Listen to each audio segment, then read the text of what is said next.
마음의 소리를 따랐어야 했다. 더위가 기승을 부리는 7월 하순, 중복의 아들과 친정에 갔다. 노모는 저녁 식사 중이었다. 구순이 넘어도 주름이나 검버섯도 별로 없고 여전히 희고 고왔다. 하지만 기운이 없어 보였다.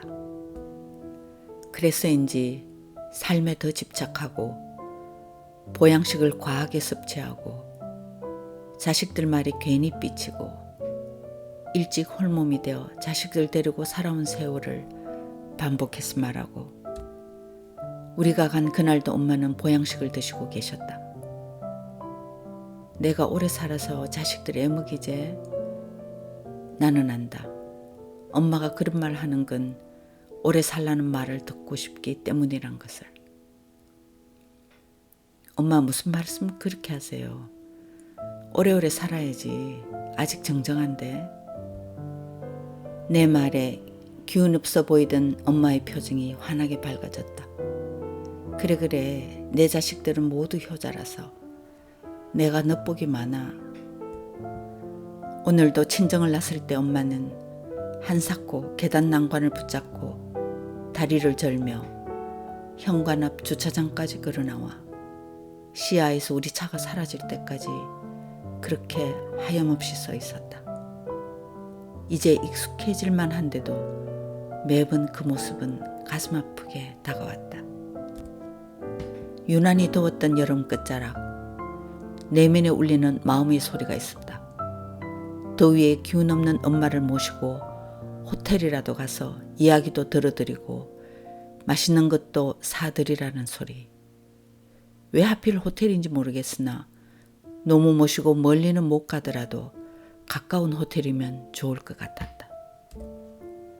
잊을만 하면 들리는 그 소리는 마치 누군가 의도적으로 보내는 메시지처럼 내 마음에 머물러 있었다. 구체적 계획도 없이 그냥 한번 다녀와야 하는데 하는 마음.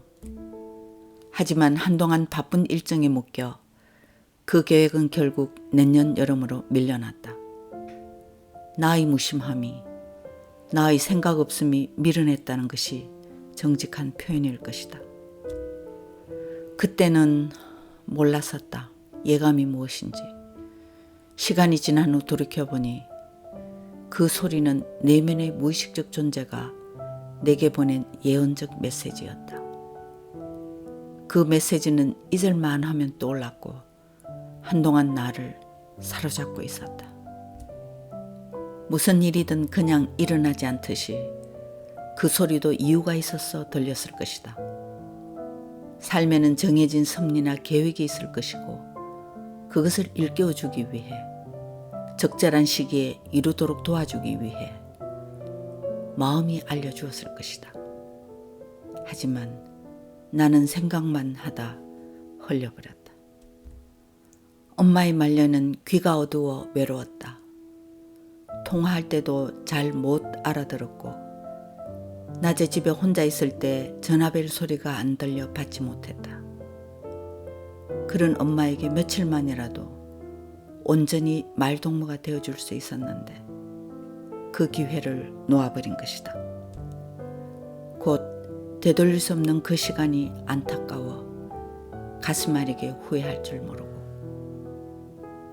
그 예감을, 그 마음의 소리를 나는 따랐어야 했다.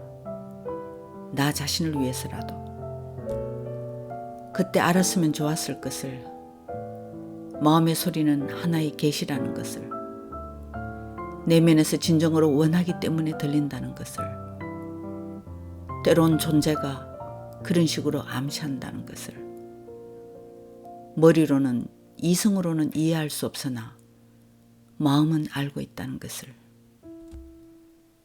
하늘이 유난히 파랗고 드높아 보이는 11월 둘째 주 주말, 남동생 전화가 왔다.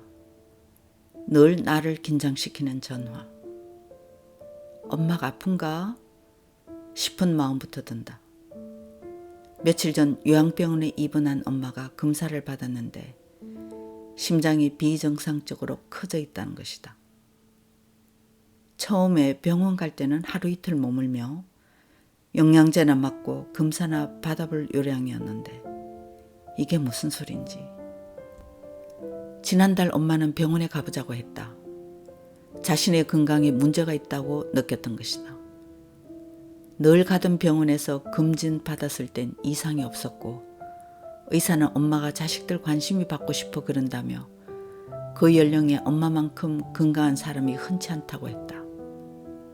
그래서 마음 놓고 있었는데 난데없이 심장이 비대해졌다니. 11월 셋째 주 금요일 오전 강의를 마치고 연구실로 가는데 동생 전화가 왔다. 정밀 검사 결과 엄마의 백혈구 수치가 높게 나왔는데 폐의 염증 때문이고 항생제를 투여해 수치가 낮아지면 퇴원해도 된다는 것이다. 병원이 알려주는 내용은 아침과 저녁이 달랐다. 아침에 들으면 괜찮은 것 같다가 저녁이면 심각한 말을 했다. 하지만 정밀 검사 결과라니 의구심을 버려도 될 것 같았다. 토요일 아침 전화벨이 울렸다. 주말 아침에 울리는 벨 소리는 유난히 크게 들린다. 남동생이었다. 엄마가 밤에 허리가 아파 한숨도 못 잤다는 것이다. 어떻게 아프다는 곳이 매일 이렇게 다른지 급히 엄마를 종합병원으로 옮겼다. 자식들에게 내어줄 수 있는 모든 걸 준 엄마.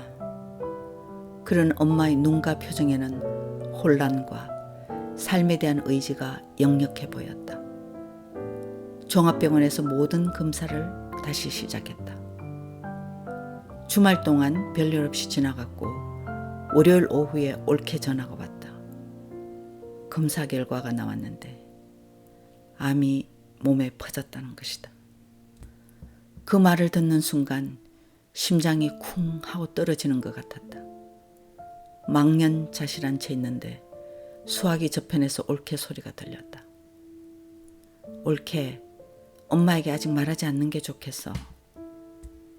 11월 마지막 주 목요일 오후에 주치의를 만났다.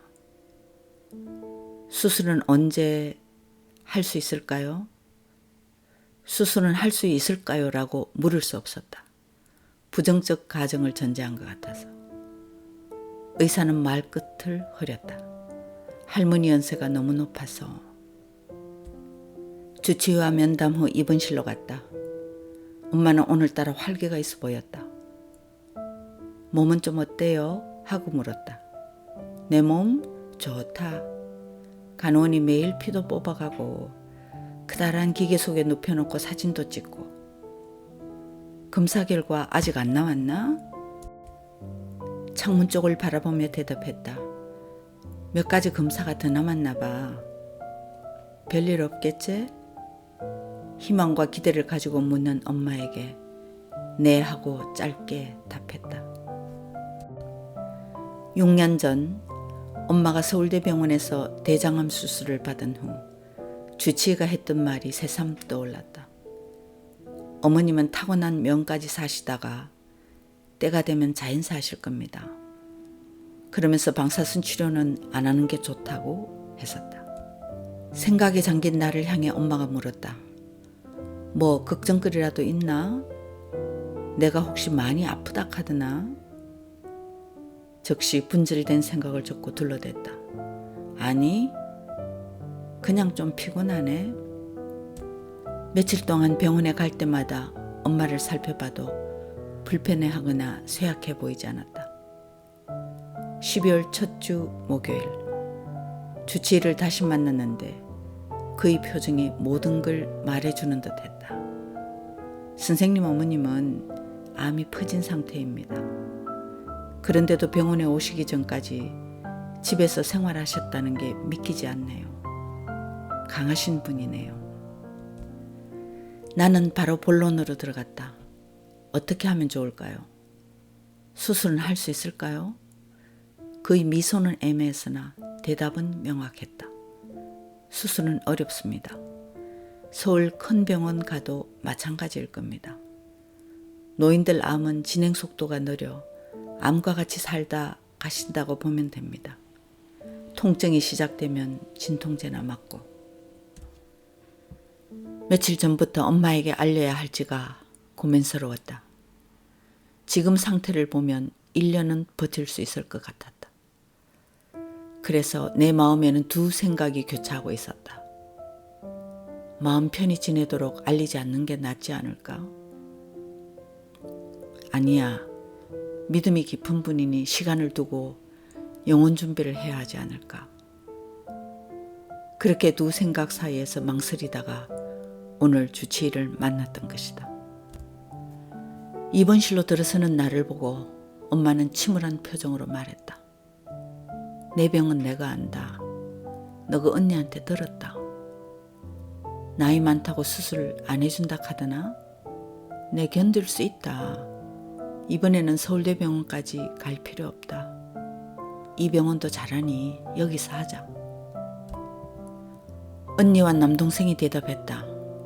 엄마 나이에 이제 수술 못한다고. 의사도 그렇게 말하더라고.